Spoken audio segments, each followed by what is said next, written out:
So here we go. This is my day 24 on the Camino. It's day 5 for BK Lee, who's walking the Camino in Spain. I'm following his video. He's leaving a hostel right now, going out into the streets of Estella. Okay, let me get my speed up here. And I'm walking it on my treadmill, as you do, in Galway, Ireland. So there, put that in your pipe and smoke it, if that's your thing. It's St. Patrick's Day today. Let me move my mic. I always start with the mic too high and then move it down. Wouldn't you think I'd learn by now? So, I want to carry my phone here for my step counter. Anywho, I thought I'd stopped saying anywho. It's never a good sign when I open with anywho. Might as well just skip this episode. It's a bad start. Not going to go anywhere good. Hold on, my computer is trying to update, which is not good. Hold on a sec. Whoa. Later. Try tonight. Yeah, the computer where I'm recording this was about to update, which would have involved a shutdown, which isn't exactly smart of a computer to shut down mid-recording. Anyhow, I saved the day, so I was about to say skip this episode, and then suddenly something really dramatic happened.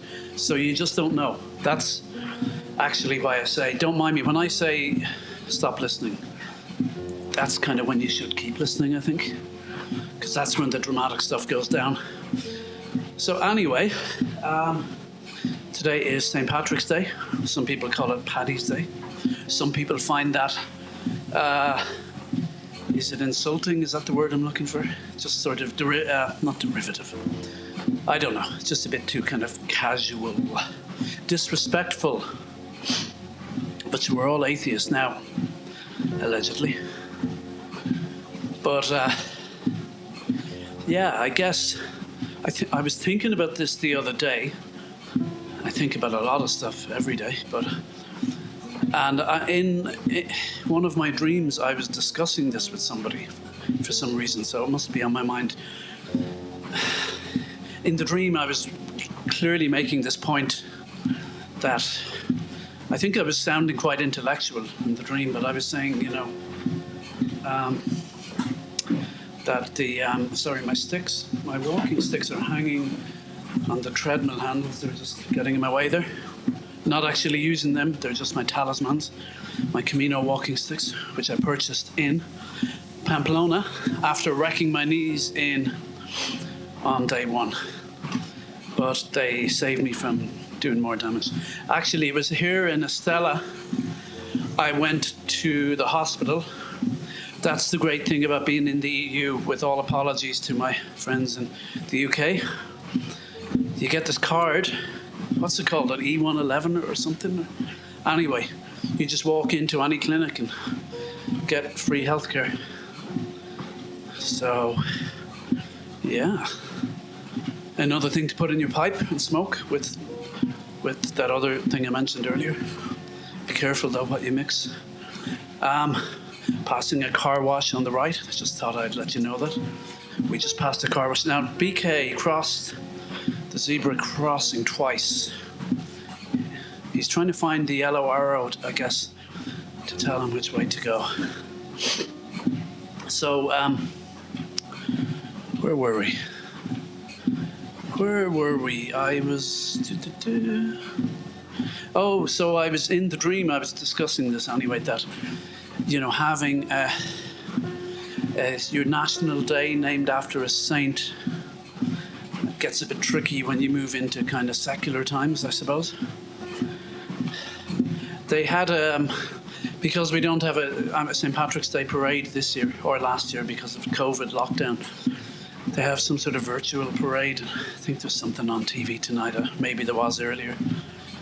But in the radio advert, it's all kind of jokey about, when St. Patrick banished the saints and blah, blah, blah, but now we redo it on our computers or whatever. I'm not doing it justice. But I kind of thought, everything's just ironic nowadays. That's hardly a new discovery, but like, where do you go when you ditch all that old stuff? I'm not even making an argument. I mean, I haven't ditched everything just yet. I'm waiting to meet a happy clappy atheist. Then I'll join that gang. But until then, I'm firmly somewhere on the fence, which is quite uncomfortable. It's a picket fence. I'm more, you have to pick a side. You can't be an agnostic forever. So I'll keep my counsel on that one. Don't want to lose any listeners by taking a side, but I've taken a side secretly to be revealed at the end of this Camino. So I guess I was thinking though, when you hitch your country's identity to a saint, and then everyone ditches the whole saint thing. It's like, at least the Americans have Independence Day and stuff. We've just got this thing we joke about. Sure, St. Patrick banished the snakes, isn't it hilarious? I don't think. I mean, that's mythology, right? But I don't think most right-minded people didn't believe the snakes thing. Whether the fact that that's not true is, to me, irrelevant. But you always get mythology around these figures. I'm curious about the real St. Patrick, and I remember learning about him in school, but how much of that was mythology and how much was history, if any. You can say the same with the New Testament, right? It's a mixture of history and mythology. I know some fundamentalists will say it's all exactly true, but the Gospels kind of contradict each other a little bit, and there's stories in the New Testament that kind of repeat themselves from the Old Testament. So it's, in my view, absolutely a mix of the two. And I guess you get, on one extreme, people say it's all history. On the other extreme, people say it's all myth. I did actually get these books on it by a crowd called the Jesus Seminar, who researched what's true and what's not. It was a little too dry and academic for me. I've got a few of them on my shelf. Maybe when I'm old and wise, smoking a pipe, I'll dig them out and write a paper on it. If the whole fame thing doesn't work out, my last resort is academia. But I worked in academia and don't think I'm cut out for it. I could say I'm not smart enough, but I don't think that's true. Could phrase it another way, but I could lose some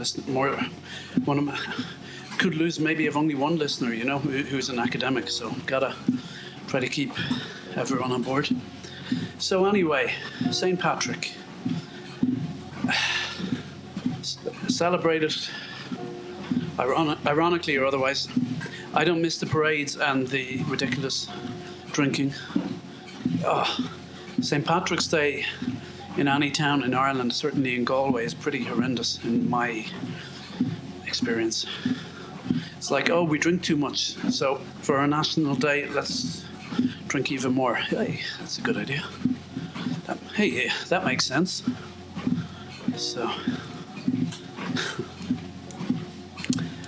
which reminds me of a holistic session I did with somebody once. I was sort of guinea pig. She was explaining it to this other person, and she said, when you get stressed, your cells, which are normally circular, become oval. The person who was being instructed said, that makes sense. Okay. Maybe it does. I was thinking at the time, that sounds like a load of, poo. Am I allowed to say poo here? I am doing well on the not swearing. Turns out I'm a prude. Who knew? I'm a prude when I record my voice And funnily enough, when I write, I was talking to my cousin Mossy about that just today, the famous cousin Mossy, who got a whole episode named after him. How, when you record your voice and you swear, it's different to just saying it in conversation. And he said even when you write it down, and I sort of agree, because I know when I made a New Year's resolution one year not to swear. I think I've talked about this already. And then I didn't really keep it, but ever since then, if I'm texting, I'm off all social media now anyway, but if I am sending texts, I put asterisks in the swear words. I mean, when I was a kid, when I was, say, a teenager, really kind of, left-leaning, radical teenager, and they had, in the Irish Times, words were, bleeped out with asterisks, I'd be, oh, that's so wrong, grrr. Look at me now. What have I become? If the young me could see the new prudish me who says things like, oh, there's some value in the old traditions and doesn't swear, well, disapproves of swearing. What would the young me think he would think? Sell out, cop out. He would be disgusted by me, and rightly so. Rightly so. So, St. Patrick's Day, that's all I have to say about that. When you ditch the saint, at least if we had a famous battle or something to remember. Okay, you'd have the pacifists say, no, we shouldn't be talking about that, but if we won the battle, most people will go, yeah, well, hey, it's kind of cool. We had a battle and we won it. And we're Irish, So, yeah. I don't know where I'm going with this. Okay. Moving onwards swiftly. BK's walking up a hill here. It's still early morning. Hasn't got too hot yet. I'm bloody hot here. I'm a fan. My friend Erin in America started listening today. She listened to the first episode and moved on to the second, and she said she likes that it's the real me. So there. So if you hate this podcast, you'd probably hate me. And if you love this podcast, ... you would probably love me. So another thing to put in one's pipe to smoke. And let's drop that particular metaphor, or if that's what it is even, analogy. It's not a simile, I know that much. Okay. Bit more water here. And I am nearly a quarter way through, I guess. Am I? What am I on about? Yeah, I am. Buen Camino. Get a bell. There goes a cyclist. Grrr. Man, they used to drive me nuts. So yeah, I went to the hospital. Ambulatorio. Is it ambulatorio or something? Sounds like ambulance. In Estella. Got my knees checked. Had to use Google Translate with the doctor on her computer. It worked quite well. Thanks be to God for modern technology. In the old days, what would you do? The most you'd have is an abacus. Is it abacus or abacus? Abacus. Which abacus wouldn't be much use now. Even a calculator, say, okay, they kind of appeared here in the 70s or 80s. But the only words you can spell with calculator, the only word in English I can think of is boobs. If you type in a certain number and turn it upside down, or boobies, I don't think that qualifies as explicit. I hope not. So, which would not have been really useful in that situation with the doctor. I mean, no, it just would not have been of any use to me, going in with sore knees. So I guess I would point at my knees and go, oh, I probably started like that. And then she got the computer up, She fired up the old computer, and away we went. And I was actually, when I was thinking about Ireland, and I was going to start by humming some diddly-eye music, but I just wasn't in the mood. Also, I forgot. So both those things conspired against me. We're walking up a hill here. I can hear the early morning bird song in the suburbs of Estella. There's a lot of bloody hills on this Camino. I know day one is bad, but lots of other bad days. Even the so-called flat bit in the middle wasn't completely flat, I tell you. Is Texas completely flat? I mean, I hear it is, but is it actually completely flat? Is the Netherlands? I've been to Amsterdam, and I came away from Amsterdam thinking the world was flat. But that's another story altogether. So I do remember, oh my God, running out of Amsterdam. I was in Amsterdam there was some TV conference years ago. I was a freelance editor. And IBC, they call it, all this editing equipment wasn't really relevant to me, as it turns out. But anyway, I stayed with my friend Rochi, Japanese friend whom I met in Russia. So anyway, then I got a train to my brother Michael, who lives in Brussels, still lives there. This was a good few years ago, but the train station is, as in a lot of places, near the red light district. I think it's dodgy anyway. Yeah, it was red light, and also a few dodgy coffee shops. And coffee shops, they sell more than coffee there in Amsterdam. So I went into one of them and stupidly purchased one of their pre-rolled herbal cigarettes, allegedly. And oh my God, it was strong.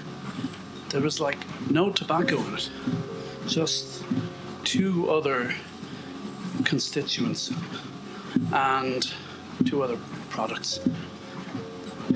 I was halfway through it. I was like, oh my God, I'm not going to survive. My heart was palpitating.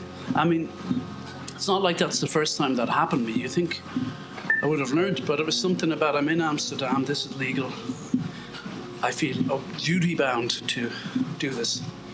So, and then I was halfway through it. I thought, I cannot finish this. And I thought, well, just put it out and go for your train. But another voice in my head. See, this is the thing. I blame it on my mother. Irish mothers. Of course, she would have told me don't indulge in such products as one might purchase in a coffee shop in Amsterdam.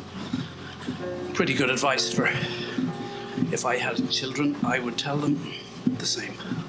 Anyway, this stage in my life, I was a bit more than a child, at least legally. I was an adult of sorts, stumbling through the world, trying to make sense of it. And all I knew was the world was round. Even that I wasn't so sure about. So I had a lot to learn. So anyway, I halfway through, and there's a voice saying stop. But then the other voice is saying waste not, want not. Guess where I got that one from? Don't waste things. Yep, my Irish mammy. So I don't know. There's a lot of madness in the west of Ireland, and maybe it comes from their conflicting messages. I am joking, of course. My mother didn't make me mad. I did that all on my own. But yeah, definitely conflicting messages. I shouldn't be smoking this, it's freaking me out. But I can't leave it because that would be wasteful. I think I smoked about 3/4 and I ran out of the place. On the street, it was kind of overcast. And I think it was early, there weren't many people around, but it was definitely red light vibe. And I just seem to remember someone coming towards me, and in my memory she was hunched over, like they talk about the monkey on your back. I could be exaggerating. I am definitely not a reliable witness. I'm what in screenwriting and novel writing they refer to as, Buen Camino, guy gone the wrong way there, as the unreliable narrator. So I'm definitely at this point the unreliable narrator. I don't like the fact that I just saw the sun to BK's sort of in front and now to the right. As regular listeners will know, on the Camino, when you're walking from Camino France, from, Saint-Jean-Pied-de-Port to Santiago, you're heading west. Oh, a local just passed by and pointed him and said, "This is the way." And so he got confused because he saw another pilgrim going another way. Here's another one. Okay, now we've turned around. The sun is in front of us, but more to the left. Okay, panic over. And hopefully, eventually, he's going to have to turn right. And then the sun will be behind to the left. And I'm sure you find all this fascinating. That means we're going the right way, which you'll be glad to know. Let's get some water here. So I remember this person, female, I think, hunched over, walking by. I'm just coming out of this coffee shop thinking, oh my God, saying all my Hail Marys at once. I'll never smoke that stuff again. I'll become a monk. I'll devote my life to, God, if you save me. Of course, as soon as the freak out's over, it's like, actually, you're okay, God. That's okay, I sorted it out. Anyway, this person comes by. There is something you want. That's all I remember. I just kept running. I don't know what she was offering, some sort of concoctions, as you can imagine, illegal ones. There was nothing I wanted other than to get on the train. I remember asking directions to the train to Brussels, just running onto the train. So, as I said, I entered Amsterdam believing the earth was round, and ever since, I'm not so sure. I do feel it might be flat. I feel it in my bones. You're getting a lot of this stuff at the moment with COVID, people saying, I feel this and I feel that, and I don't feel it'll kill me, and blah, blah, blah. So, well, whatever works for you, I guess.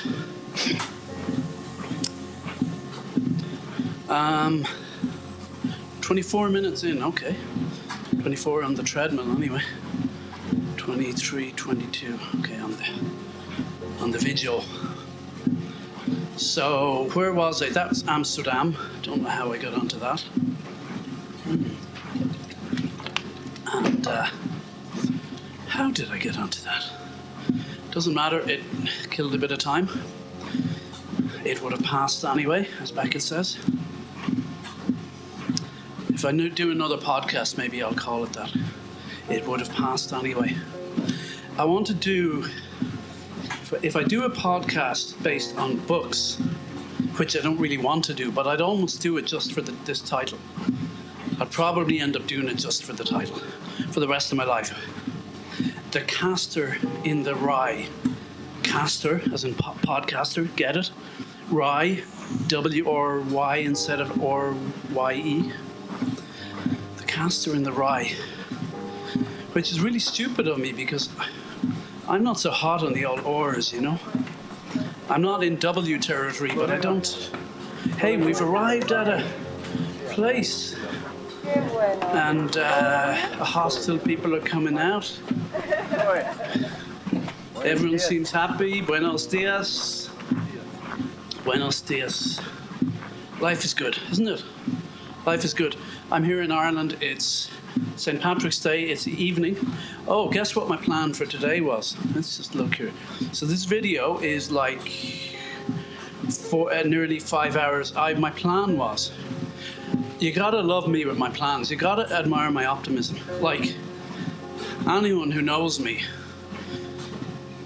I'd say they roll their eyes when they hear my plans. I suppose I overpromise to myself and I underdeliver. So the plan was Paddy's day off work, get up early and do the whole 5 days. The whole 5 hours, which would be 5 days of my podcast, if you know what I mean. And honestly, that's totally doable. I did 3 hours there one day before work because my cat woke me up at 4 a.m. But yeah, I wish I did that, but I didn't. So there. So we've moved on past that hostel with all those happy-looking people. You gotta admire BK. He just keeps moving, keeps on rolling. Castor in the Rye. If you ever see a podcast about books called Castor in the Rye, it's either me or somebody who stole the idea from me. If it's me, listen, like, share, subscribe. If it's somebody else, vilify them from on high, please. Thank you in advance. And so I was thinking about Diddley Eye music, and it reminded me of the Concord films I worked on. So Concord, the company I worked for, was owned by legendary B-movie producer Roger Corman, who made films going back to the 60s, I think. Mask of the Red Death was one of his, which is actually a Hammer horror film, I believe. Vincent Price. He also made the Valentine's Day Massacre. And then he made a load of cheap, churn them out horror flicks. Didn't direct them all. John Sayles got a break through him. Martin Scorsese got a break. Jonathan Demme. So he gave a lot of people breaks. Jack Nicholson was in one of his films, wasn't he? Did he make Hell's Angels on Wheels? I'm not sure. I watched a lot of crappy films back in the day. Hell's Angels on Wheels. The woman is getting on the back of the bike with the king biker. She goes, "You're a rat, you're a rat. You're a great big dirty rat." And he goes, "The king rat, baby." And zooms off into the distance. Now I do have a story. Going off on another tangent. I need the tangents. Without the tangents, I'd never get through this. And I will come back to Concord Studios, Concord Anish Studios. Anish is an Irish word for now, A-N-O-I-S. So Roger Corman had his Concord Horizon Studios in Venice Beach, or thereabouts, yeah, Venice, in not on the beach, but Venice, California. Los Angeles area.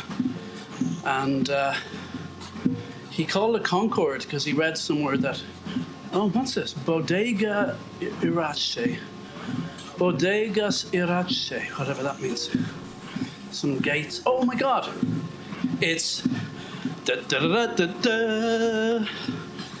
what's my other jingle? It's the tap with wine. The tap of wine. Now, all my Irish listeners are sitting up. It's a trickle, though. It's such a trickle. Oh, my phone just told me to put out the recycling and landfill bins. Now, there's water and wine. That's so biblical, isn't it? People talking English. Taking pictures. It really trickles slowly. Hold on, BK. You're not going for wine. Oh, he's taking a picture. He's so not Irish. I remember I met these men from Tunisia with my friend Matthew in a bar in Galway years ago. And they were saying, "Oh, you like to drink?" And we were, yeah. And said, "Oh, you real Tunisian." And they were saying, "We like to drink too." We were saying, "You real Irish." I think that's a thing with men in all countries, maybe. "You're a real Tunisian, you like to drink."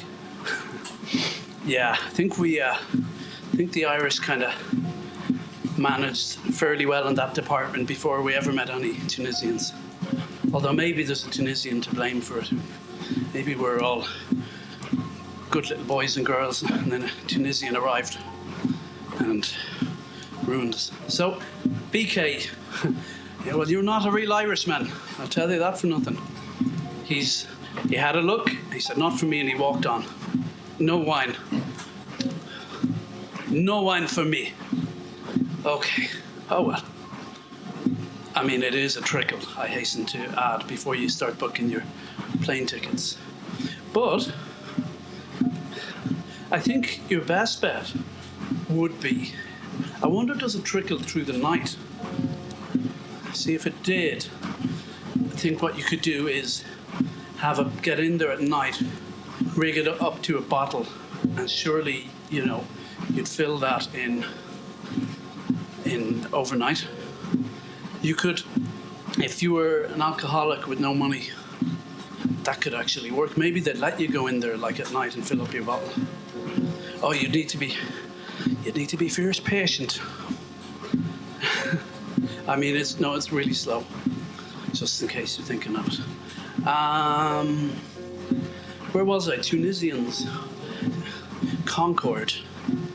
But I was going to go off on a whole other tangent, and then I saw the wine. Venice Beach, Concord. Oh my God.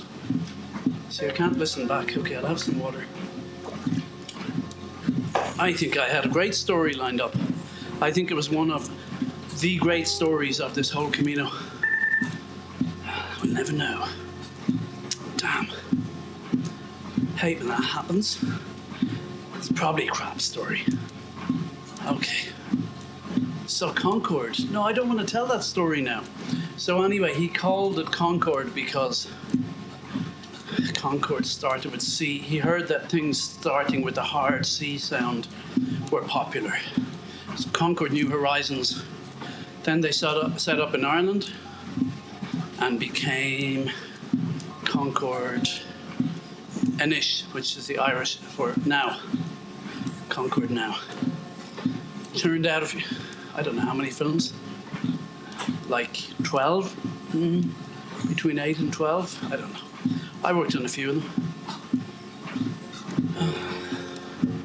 Some of that was quite stressful. Some of it was fun.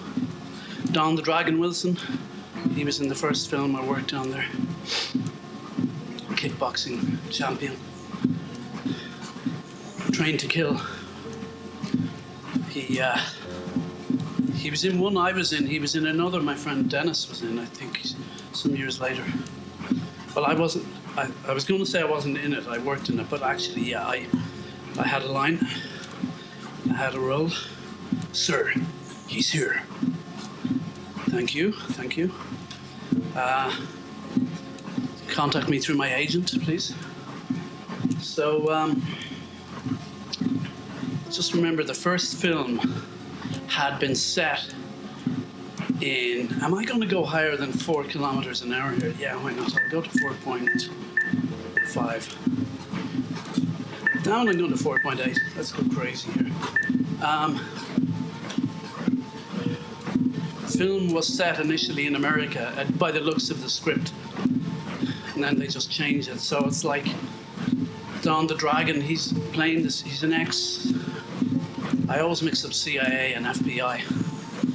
I guess CIA guy, agent, and he I can't think when I'm going this fast. 4.6, let's try that. Sorry BK, I'm slowing you down. You go ahead if you need to, okay.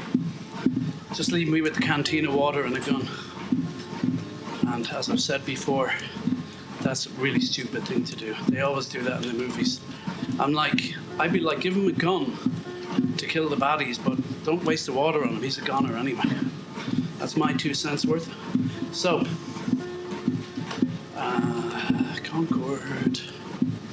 That was pretty mad though, yeah. So the film starts in America. Don the Dragon is a professor.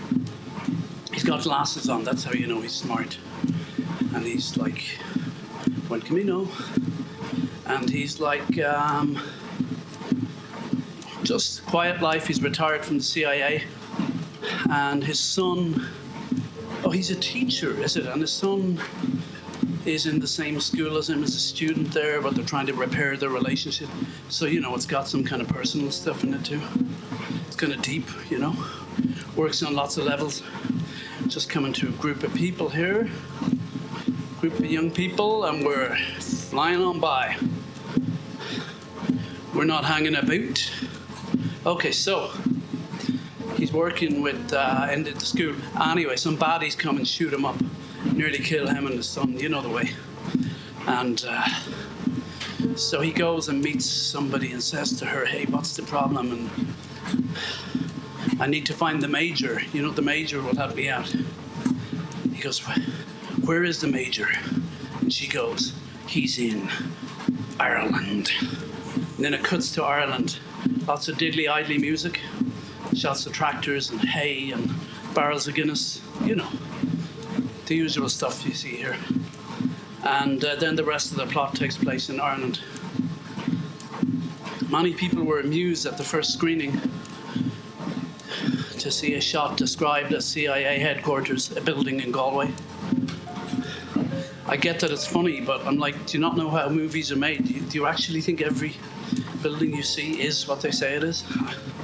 Anyway, that's me being sanctimonious there for a second. There is another shot. The guy goes into a shop, the bad guy, and he goes to buy milk, and I think the red laser light from the gun focuses on the carton of milk, but it's Madden's milk, which is a distinctly Irish brand of milk. That raised a chuckle or two, as you can imagine.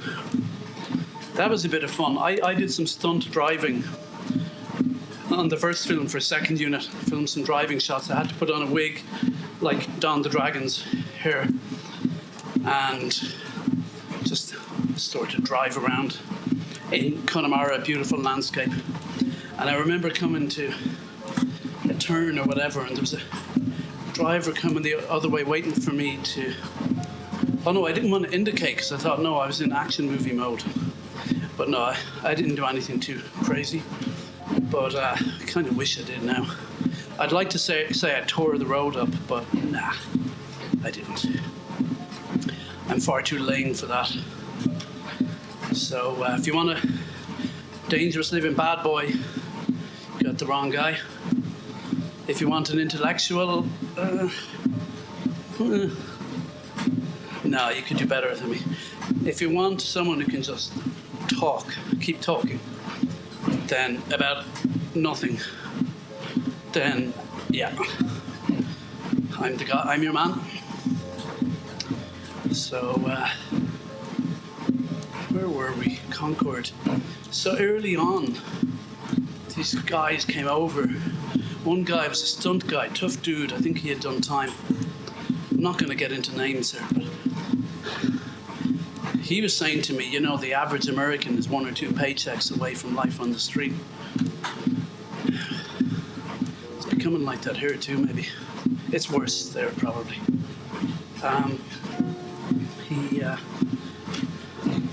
I don't know. Apparently, the stunt guy got in an argument with a farmer in Connemara, in a Connemara pub. Connemara is an area of land. It's an area of Ireland that covers both Galway and Mayo. And anyway, that's where the studio would have been based, in part of Connemara, on the Galway side. And he was in a local pub, and apparently, so I'm told, I wasn't there now, one of the locals was complaining to him about Americans coming over here making movies or something. The story goes that the stunt guy punched him and knocked him out. I probably thought he was in a movie. I suspect it wasn't as dramatic as that, but we like a good story over here in Ireland, so, I'm sticking with that version. I'm sort of being all legalistic here now, on the podcast, but if I was just out in the pub telling the story, there'd be no legalese at all. And I'd have mentioned the guy's name because he's got a great name. I'd love to say it here, but I won't. My producer and my legal team would be straight on top of that, like a something on something. Oh, long shadow. Sun behind him, long shadow. That's what we want to see. Lovely field to the right with golden colours. Nice open road opening up in front of him. Is it an old Roman road? I don't know. There was one long Roman road. Oh God, yeah. 17 kilometres, straight and flat. And I was suffering. That's a good bit away from here. So at this stage, I was walking with this Mexican woman I met. And, oh God, what is her name? You see, I don't remember. If I'd researched, I'd be prepared, but, you know, it's not how I operate, as you may gather. I love the long shadow BK with the sticks. It looks so cool. Yeah, I love it. And some nice buildings to the left here. It's really quiet, all these places we go through. But no, Estella, where he left, that would be a bustling city, but we didn't, so early we didn't see much of that. It's quite nice. My favourite city of all was Leon. Burgos too, to a degree, but I was staying in a hotel in Burgos. That was one of my rest days, in a kind of businessy area. Leon, I stayed in a converted monastery. Oh man, I tell you, after, you know, when you're roughing it in hostels, and especially if you've been sick or whatever, and sore knees and you're tired, when you get a rest day and you stay in a bit of luxury, oh my God, it's so good. I'm kind of yearning for that now. I mean, today I planned on doing, 5 hours. I'll only do 1 hour. I left it late. Did some writing today. That was good. Ran some errands for my folks. That's good. I like to do that anyway, but especially during COVID. And yeah, it used to be them and their cat, but the cat passed away a few weeks ago.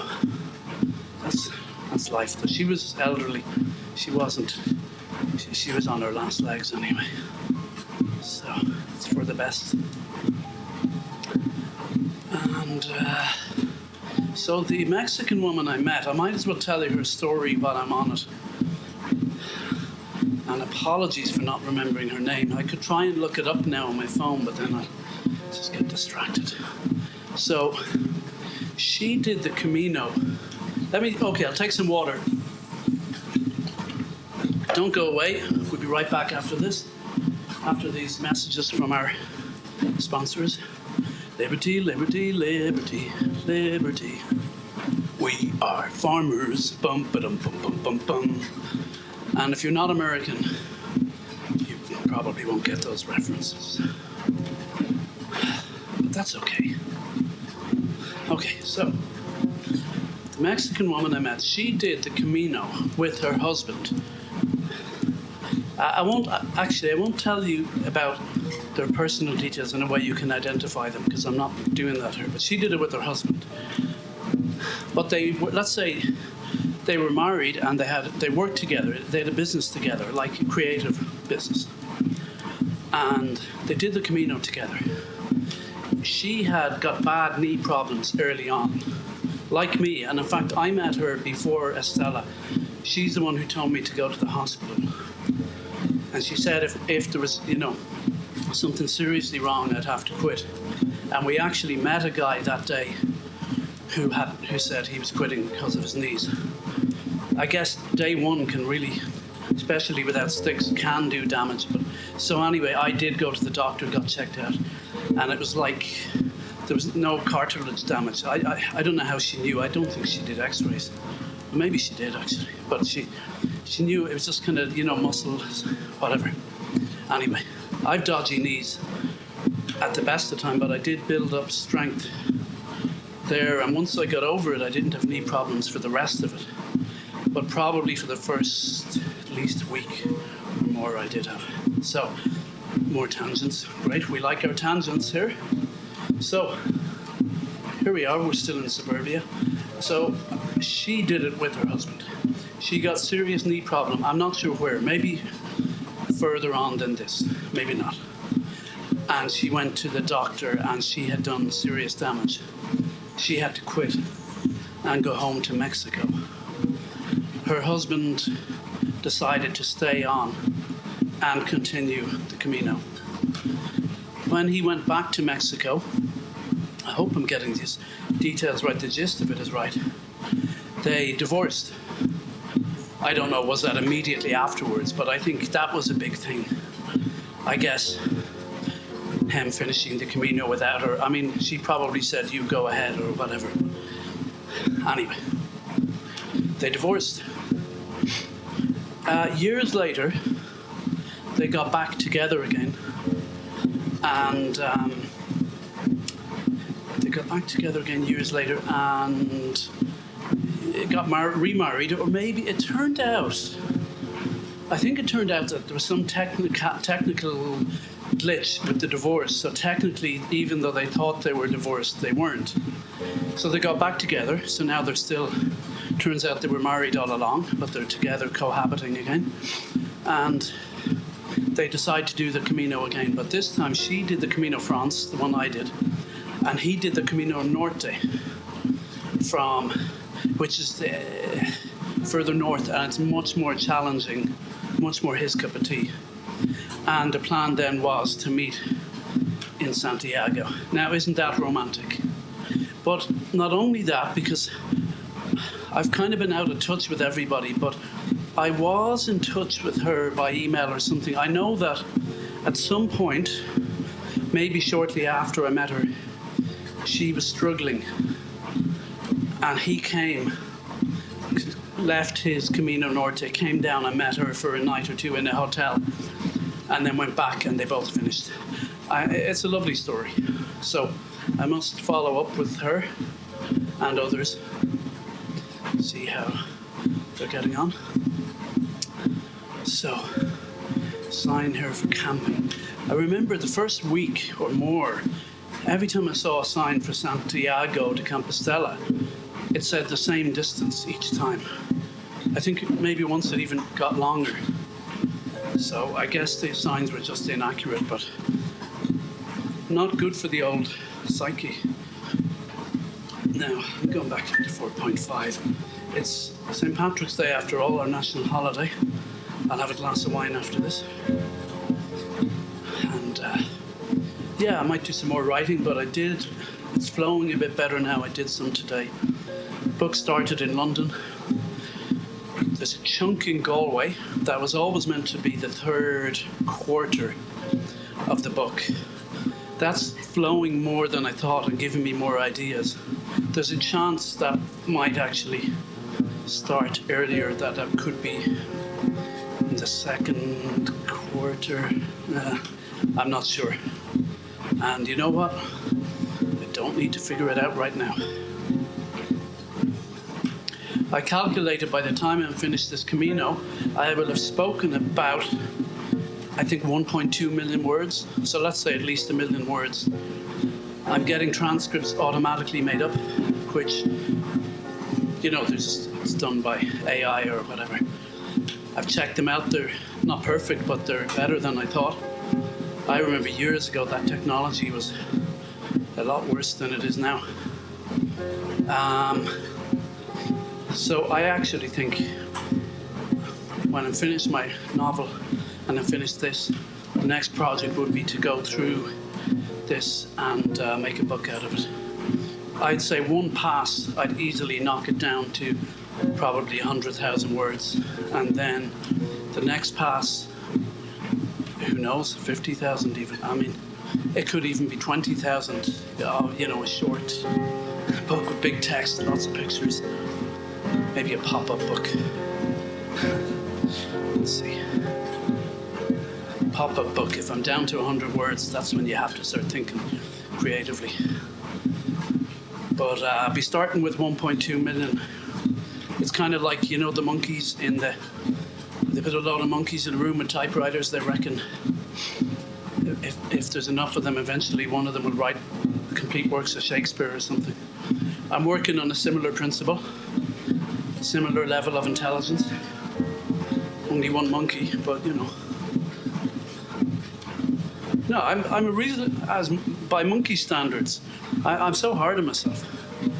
I'm probably the intelligence of like 10 monkeys, maybe.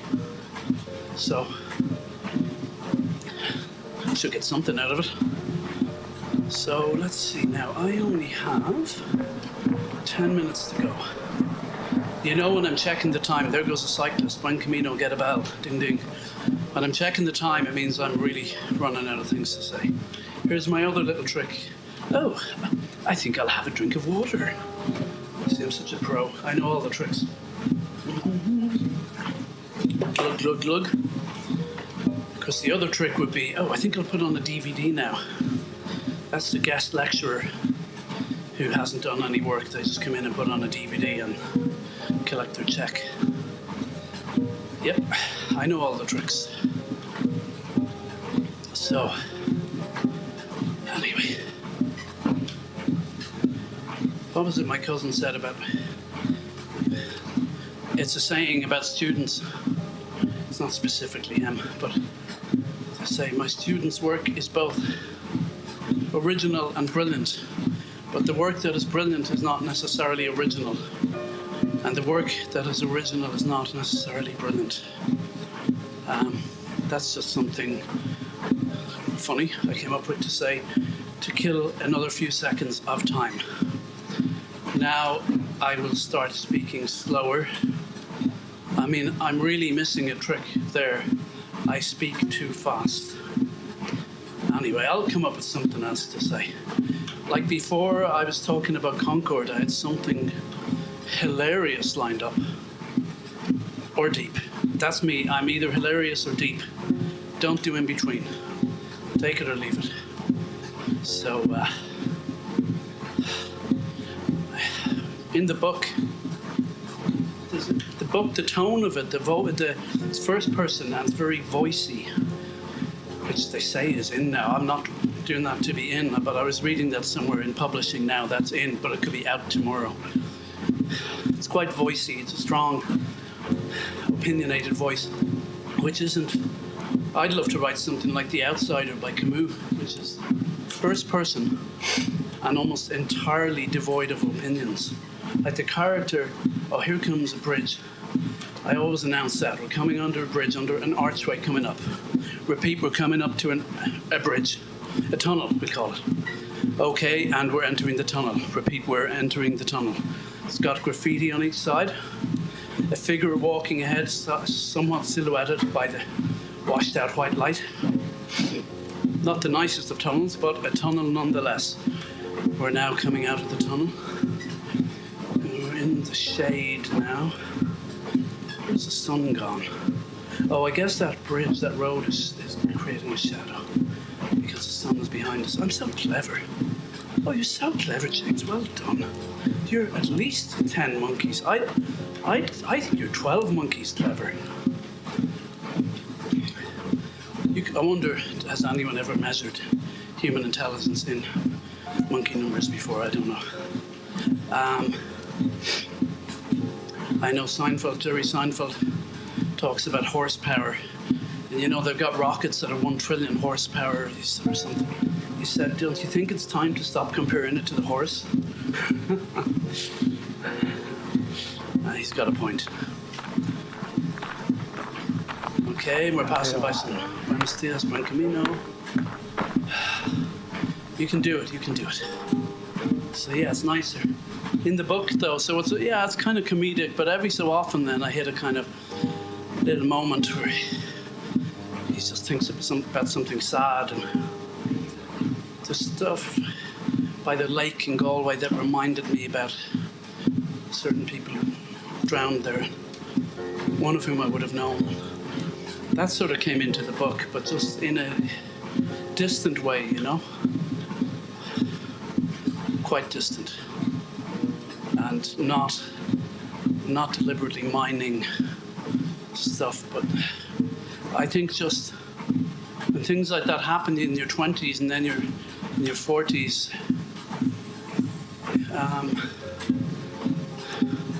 it feels very different.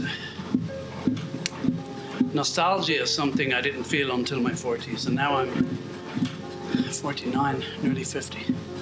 The biggest nostalgia is for Russia. the year I spent there. They say youth is wasted on the young, but like, in fairness, he sent me over there with the Zimmer frame. I don't think I've had as much crack. You know, it's like, I can't even finish the sentence. I don't even know what I'm saying here. So we had a little dissolve there, and we've cut to another point in the video. And I am really just counting the seconds till I can stop talking. I got 4.5 minutes. Oh my God. Hang in there with me. So yeah, melancholia, nostalgia. In Russian they call it nostalgia. Film by Tarkovsky, called Nostalgia. Saw a lot of his stuff in Russia, like without English subtitles. So I was mucho confused, as you can imagine. Got a pain at the top of my head now. What the hell is that? It's not the headphones, is it? Anyway, I think I'll stay alive for another few minutes at least. God willing. You really never know. Not the time nor the hour. It's so true though. And certainly that's not me attempting to be deep. BK's in the shade now. I bet you he's enjoying that. Even I'm enjoying it here in Ireland. Luckily, at the radiator beside my treadmill, I was smart enough after the first few days to turn that off. It's off all the time. You don't want that on when you're doing the Camino, although it would replicate a hot Spanish day, but I'm hot and sweaty enough as it is. Steady on, steady. So, yeah. Nice little wooded area now. Oh yeah, it's just nice and peaceful. I'm definitely going to do the Camino again. Camino from Porto, that's what I want to do, 2 weeks. I was going to do that last year, but life had other plans. Maybe this year or next year, we'll see. My main goal this year is to finish my book. That's it. But I really think I don't want to miss too many days on the Camino, and I think I need to do the odd weekend where I do maybe 5 hours in one day to get ahead. I don't want it to drag on, because when lockdown is over and I go on holidays, vacation, you know, then I won't be able to do it. Well, I would if I found a gym, but yeah. No, because like the recording equipment, I could do one where I just walk. No, I want to follow this video, of course. I admit I don't talk much about the video, but I use it as a cue. And there's something about me walking and following someone else walking, even though many of you might be listening to this as a podcast rather than watching on YouTube, but I think there's something special about that. I hope there is. So I hear some laughter. A lot of what I hear you don't hear. I've kept the sound very low from his video. Sometimes I bring it through in the edit, but I just don't have time to do really, go through every frame of this. I really don't. You've got day job, Camino, book, and a bit of life as well. And that's it. So if this became a huge project, it would become an excuse not to finish my book. Buen Camino, they're going the wrong way. So anyway, where are we? We are 59.14, okay. Let's see, can we overtake this guy? Okay, I might as well go up to 4.8. Let's see, can we overtake him and quit? Be nice to finish today in pole position. You never know. Here, yeah, a dog comes up to the man. Oh, with a stick. And BK's laughing. The dog is with this woman. Okay. Well, the dog gave us all a little smile. 59.44, 45. I don't think we're going to make it. Are we going to make it? This is like, what's his name? Hamilton, what's his face? That's the surname, isn't it? Lewis Hamilton. Come on. We can do it. I think we're going to, okay, I'm going to go up to 5. I've never gone this fast before. Come on. Come on. Beep beep. Oh, he's not letting us past. But BK is brave, like Ayrton Senna. Overtakes pole position. Yes. We have finished in pole position. Congratulations, everybody. Okay. Couldn't have done it without you. Going back down to 4 kilometers an hour. Just gone over 1 hour walking. Thank you. God bless. Buen Camino. See you on the other side.